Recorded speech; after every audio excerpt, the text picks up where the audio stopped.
We are virgins no longer. So a little fun fact about Greece. In a boat, we're Americans. We're going to spend money. And at the risk of sounding morbid, The oldest travel influencers on the podcast scene at some point here. So Chuck and I are happy to take your calls. Well, if I had a secretary, we're separate but equal. Someone has to like me best. Enough money and time, you can do anything you want in this world. the man, the myth, and legend. I got a Volvo. Not a political statement. Travel like something is potentially going wrong.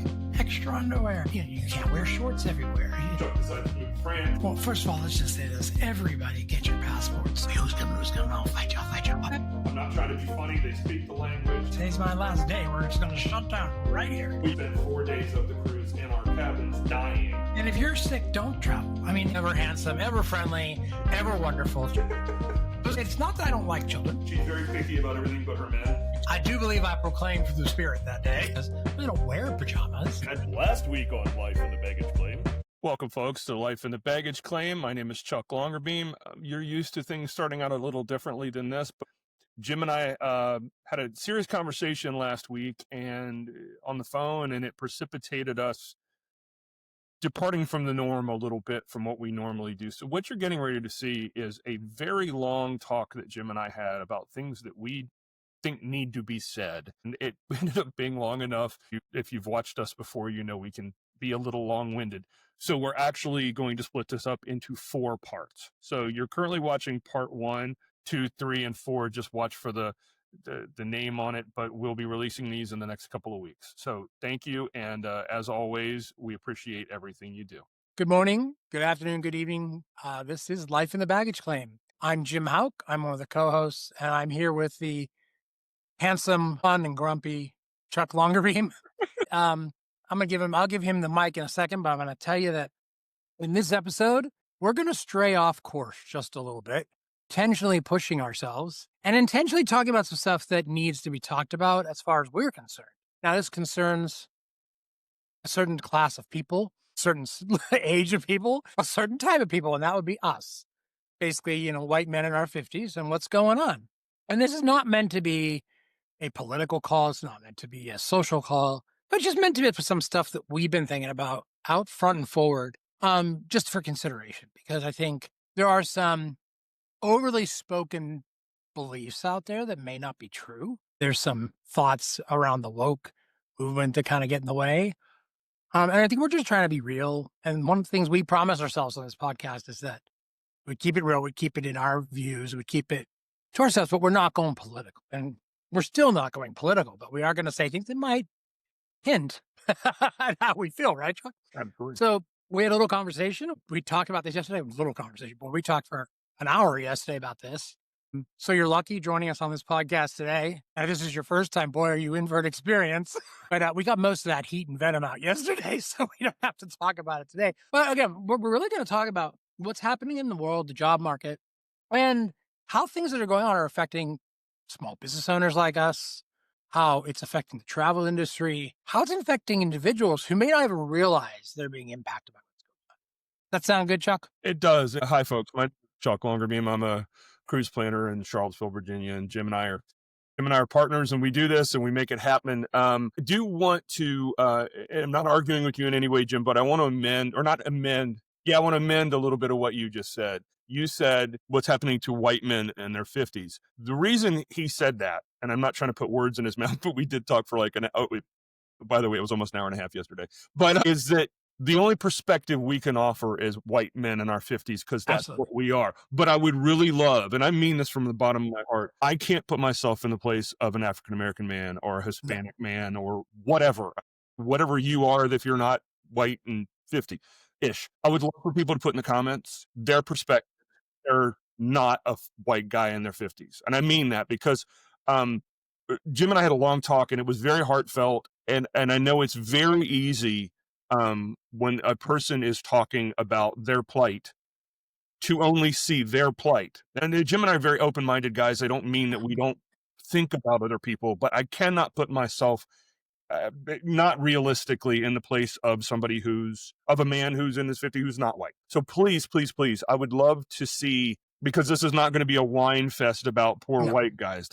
We're very clear about that. I would love other perspectives on this. And Jim and I talked about this yesterday as well, because I see it as epidemic of men and white men. I have other friends, but white men and I have talked about this a lot in our age group. And the main thrust of this is, and Jim brought up some great points last night, so we'll get into the deeper, more philosophical aspects of this. But the statement I made yesterday, and Jim was like, yes, yes, my God, yes, is for some reason in this country, I can't speak for other countries either. We'll just leave it in America. For some reason in this country right now, if you're a man over 50, and I'm going to take race out of it, assuming that this is Sure. happening to others as well. And it wasn't meant, but I wasn't trying to point at just a white man. No. That's all I can talk about as well. So. I know that completely. That's not what I was getting at. When you said it, I heard it, and I'm like, I want feedback.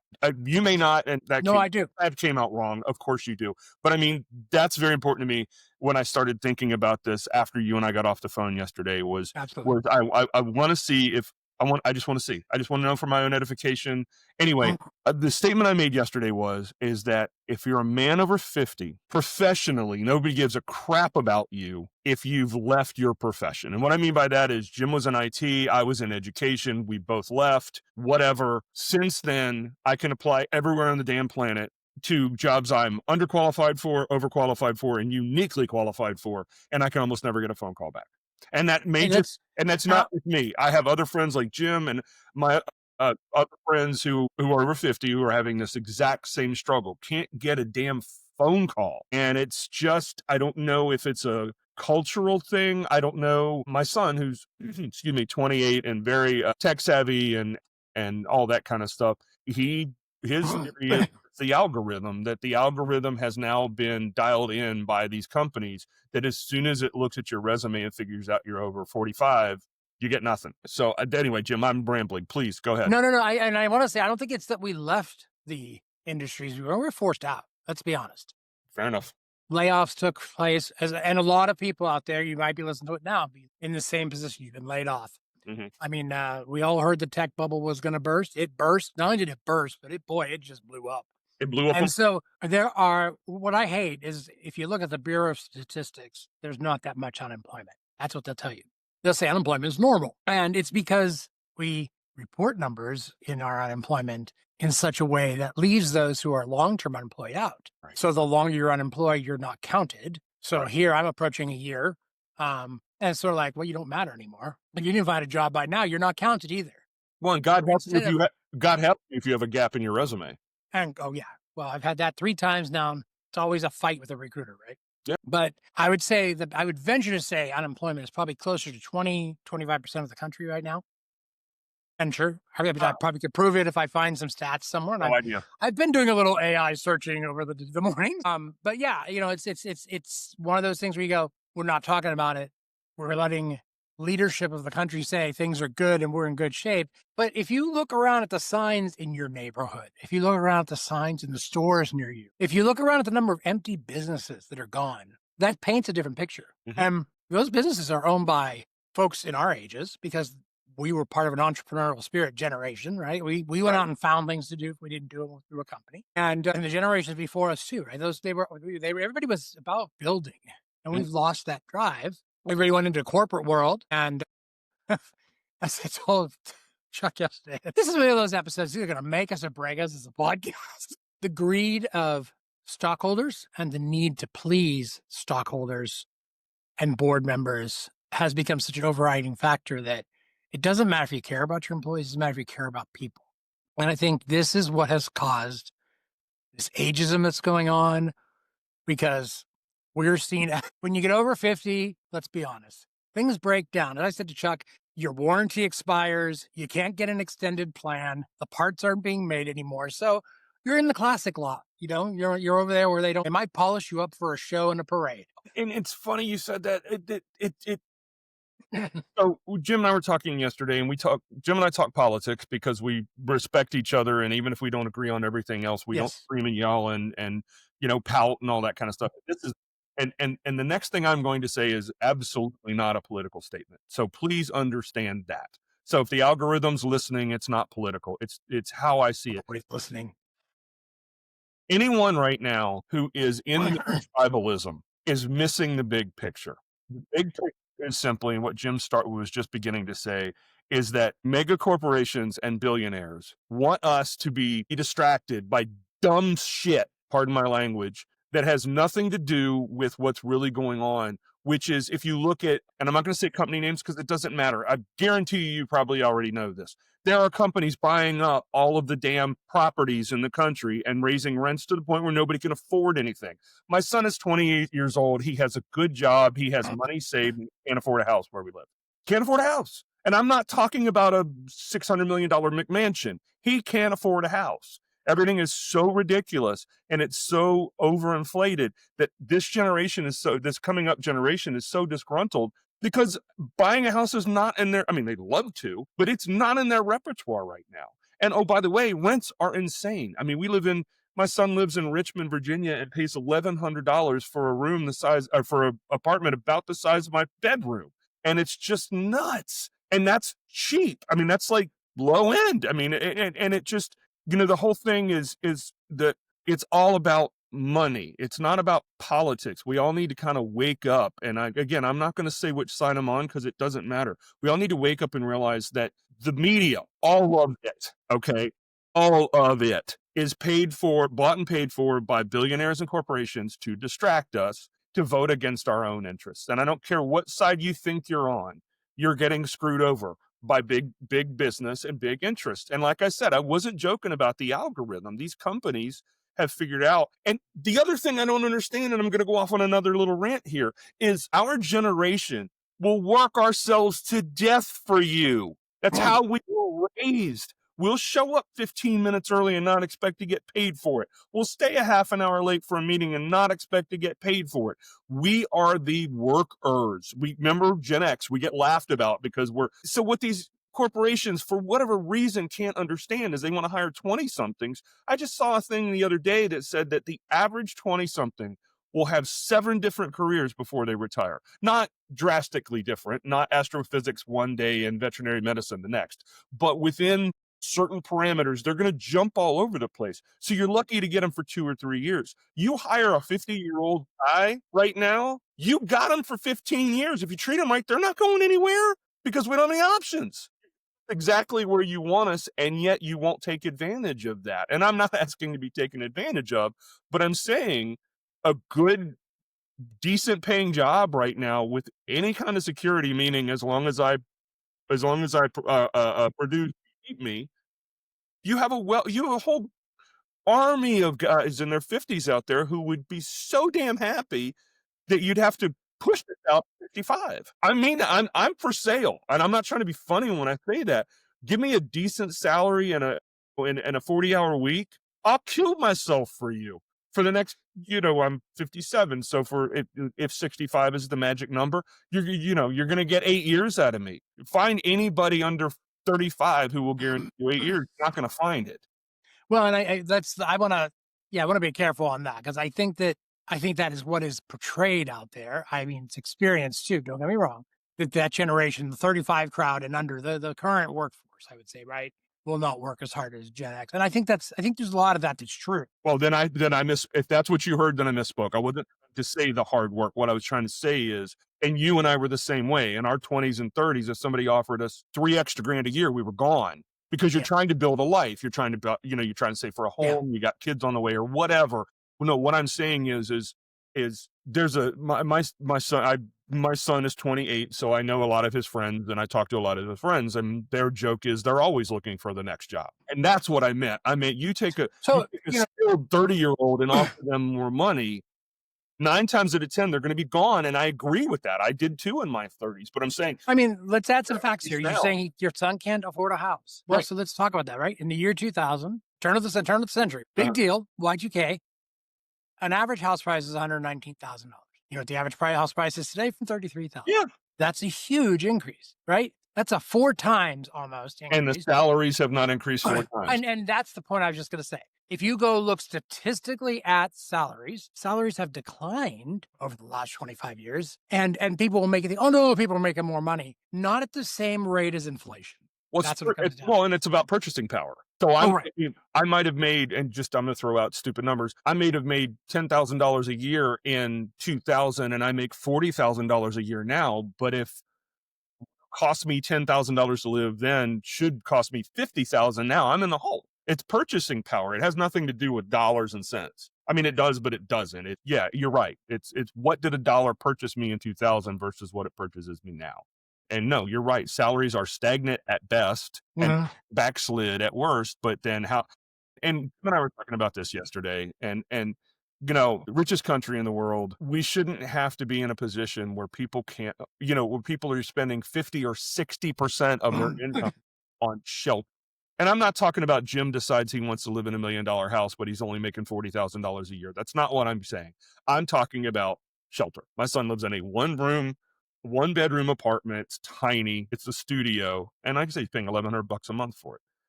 Insane to me. That's almost 13 grand a year on rent for essentially a fancy room. Yeah. And not saying my son needs a 3-bedroom luxury apartment. He's only 28 and he's not married, but while you're looking at that outlay for rent, how in the hell are you saving for a house? And I think he's in Richmond, Virginia. I think in the Richmond, Virginia area right now, the average home price is like 450. How do you Wow. save money for that?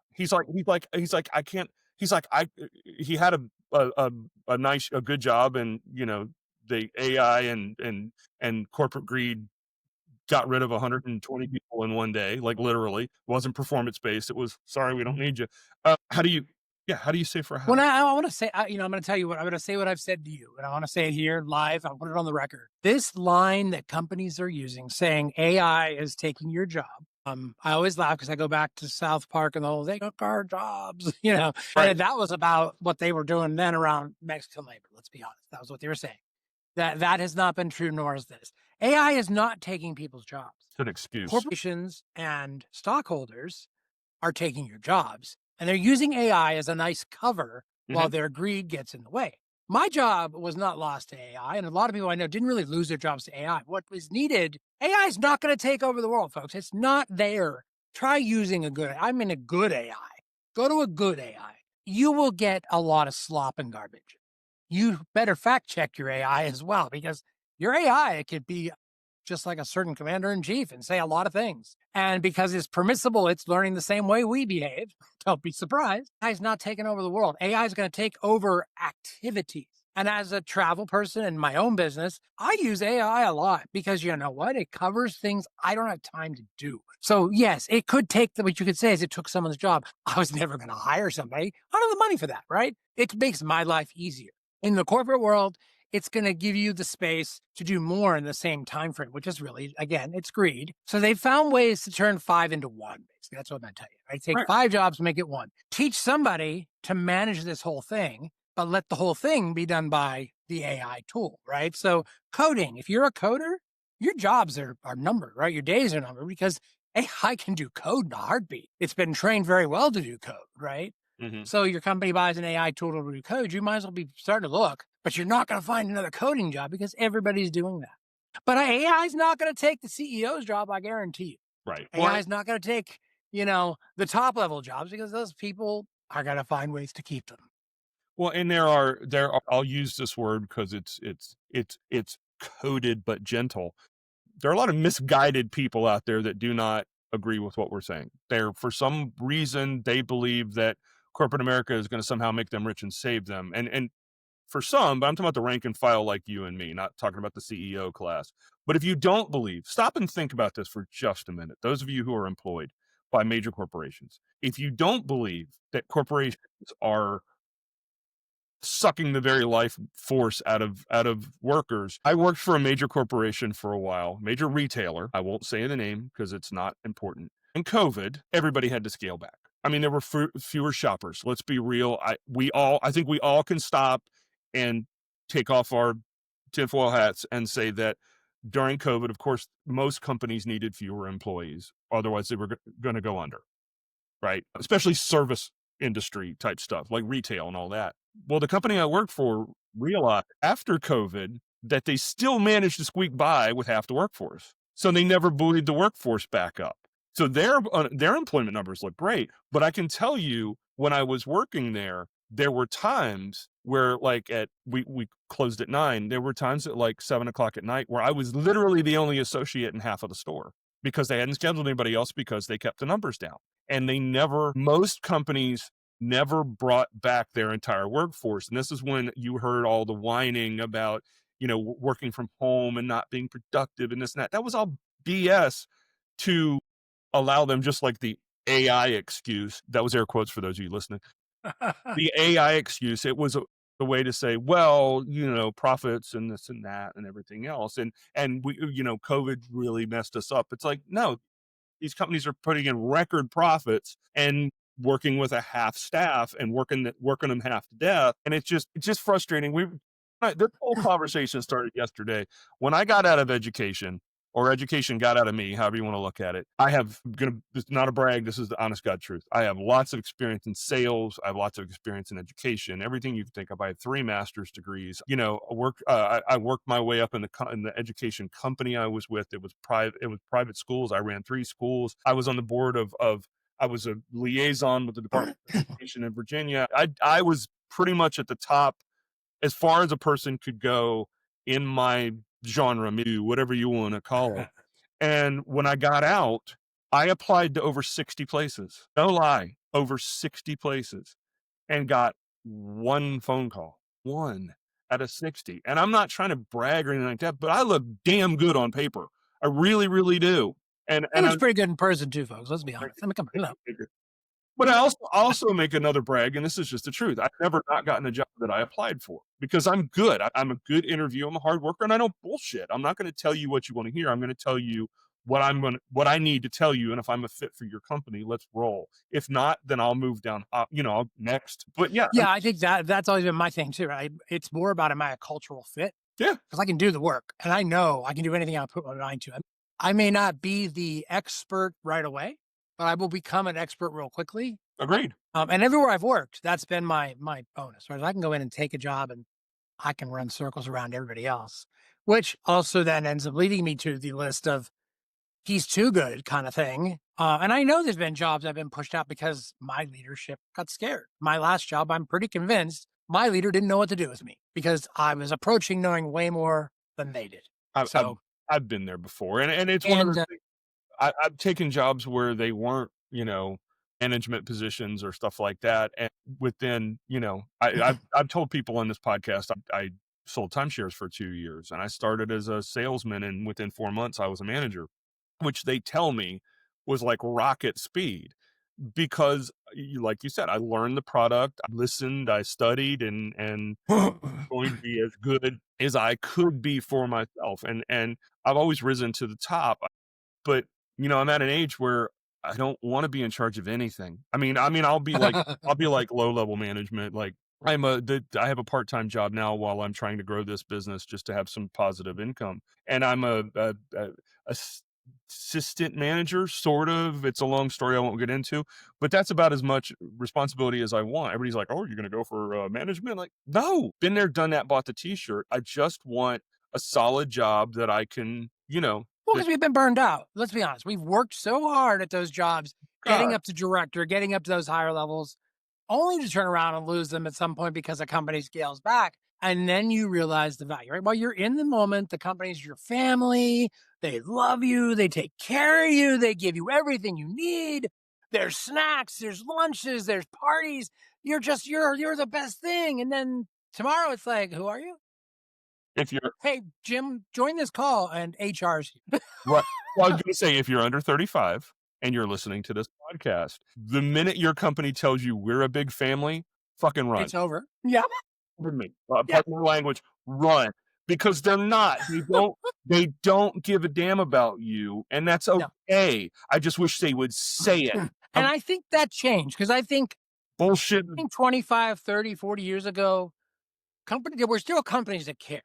But when things started to break up, right? But I'm going to go back to like the days of the old GE, Sears, the old companies. Even the old automakers, they cared. Well, and then something changed, and it was profit-driven motives. It's so funny you said that. My son and I were having a conversation the other day, and my son is my partner in crime. We do everything together. He's a sweetheart. I love him.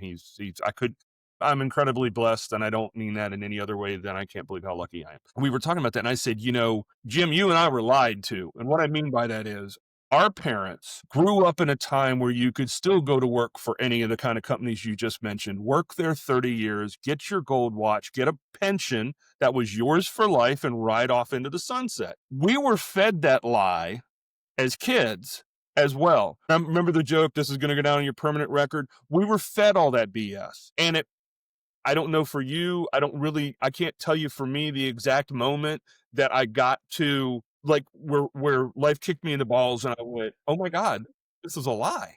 This doesn't exist anymore. Like what we were told, go to college, get a good job, get a career. All of those things are fine, but I don't want to say we were lied to. We were lied to. No. Well, we were told a story. We were told a fairy tale and a fable. Well, I think our parents told us their story that no longer existed. I don't think either one of our parents tried to screw us over or anything like that. No, okay. So it's like I said, it's a fairy tale and a fable. But I'm saying that was their reality. So I don't think they even realized yet that was changing. And now, I don't know. Okay, so Virginia, I live in Virginia. Virginia's an at-will state. And if you don't know what that means, if you don't live in an at-will state, that literally means I can walk in, as long as there's no contract, I can walk in and say, Jim, been a pleasure having you work for us. Clean out your desk. You're out of here. Jim has no recourse, no nothing. I mean, he can sue us and all that, but it's an at-will state, so on and so forth. Well, a lot of us, especially us Gen X folks, are still stuck in that 2 weeks notice thing. Well, in Virginia, they changed the law. So if I give Jim 2 weeks, Jim, what's today? Thursday. No, Wednesday. 2 Wednesdays from now. Sorry. It's not going to matter when the recording comes out. Correct. All right. Well, 2 weeks from today is my final day. Jim has the right of my employer to say, thank you for that 2 weeks notice, but let's make today your last day. I don't know if you knew that. Virginia has that law. Now, most states have that. Yeah. Okay. So now idiots like me who grew up with it's a courtesy to give 2 weeks. There's a part of me that's like, why? Why? If the company literally has the right and can say, let's make today your last day, then why am I giving the courtesy of 2 weeks? Other than it's just the right thing to do. It's like, but is it? Well, I'm going to put this out there too. So I think things changed for me when I lost. Well, no, I didn't lose. I had to make a choice. I had worked for a company for 15 years, a big, major, national retail fashion company. Okay. That doesn't get you close enough. You'll know. There was a khakis trend and all that, right? Great company. I loved it. You were treated like family. You really felt important. I got to work in the CEO's office as personal support for him. And he's an amazing guy. And I still correspond with him and see him on LinkedIn, okay? So kept that bond. Kept the bond with a lot of people after that. But there came a point where economics, the world changed and fashion changed and they had a hard time. And I was given an option. Keep my job, go work on this part, or take this package after 15 years, which was very juicy, very yummy, and go do something else. I too thought I was going to work there for my life. I mean, when you hit 15 years, it's not incomprehensible to say, I can make it to 30, Yeah. And there were people who had worked there for 40 years at times, right?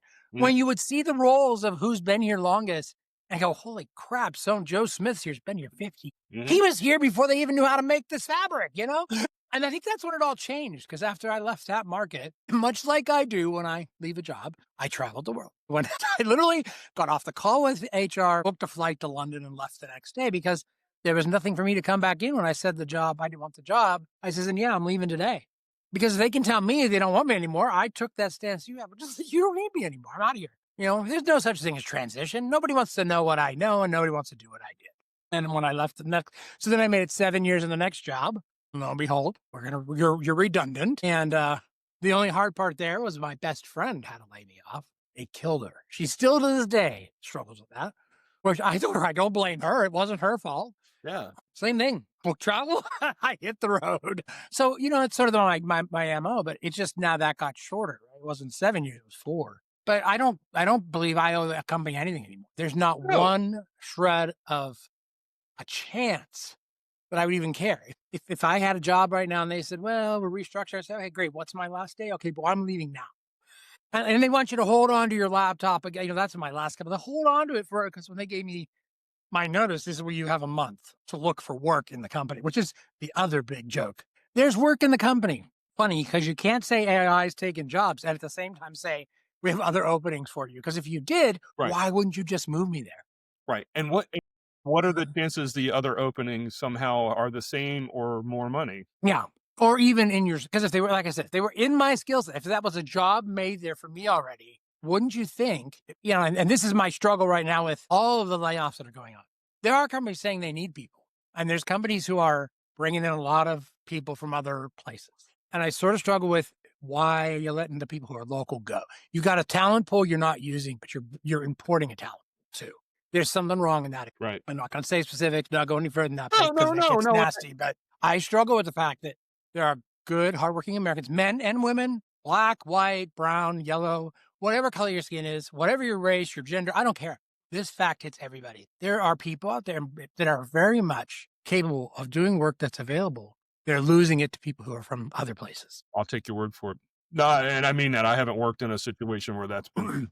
Well, and that's tech for sure. There's a lot of the tech industry, service industries are not the case. If you got people, well, look at your cruise line next time you're on it. Look who works there. Now, that's not an American company, but Right. look who works on the cruise lines.